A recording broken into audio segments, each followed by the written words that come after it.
பாண்டியராஜனின் தமிழ் வணக்கம். எல்லாமே அனுபவம் தாங்க. மனித அதிசயம் பாருங்க. என்னதான் எலி கதறி கதறி அழுதாலும் பூனை விடுமா? ஐயோ என்னை விட்டுன்னு கதறினா கூட பூனை விடுறதுக்கு வாய்ப்பே கிடையாது.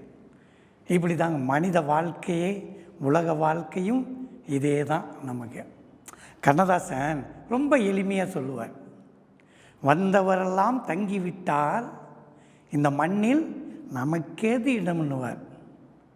இதுதான் யதார்த்த உண்மை. இதுதான், வந்தவரெல்லாம் தங்கிவிட்டால் இது ஒரு வாடகை வீடு, அவ்வளோதான். இப்போ எல்லாமே உலக அதிசயம்னு ஒரு 6-7 குறிப்பிடுறாங்க. நம்ம நாட்டோடைய தாஜ்மஹால், சீன பெருஞ்சுவர், ஈவில் டவர், தொங்குந்தோட்டம், பிரமிடு. இப்போ அதில் நம்ம தஞ்சை பெரிய கோயில் சேர்த்திக்கலாம், நம்ம மதுரையோடைய மீனாட்சி அம்மன் கோயிலையும் சேர்த்திக்கலாம். இதெல்லாம் வரலாற்று சிறப்பு மிக்கது தான், நமக்கு மாற்று கருத்தே இல்லை. ஆனால் இதெல்லாம் உலக அதிசயம் இல்லைங்க. இதெல்லாம் உலக அதிசயமே கிடையாது.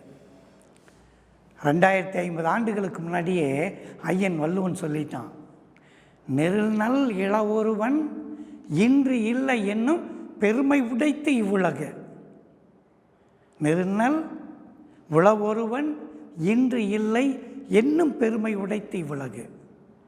அட, நேற்று இருந்தாரா, இன்னைக்கு இல்லையா? இதுதான் உலகத்தின் அதிசயம். நேற்று இருந்தவர் இன்னைக்கு இல்லை, இன்னைக்கு இருக்கிறவர் நாளைக்கு இருப்பான்ற எந்த நிச்சயமும் கிடையாது. இப்படியாப்பட்ட ஒரு குறுகலான வாழ்க்கை தான்.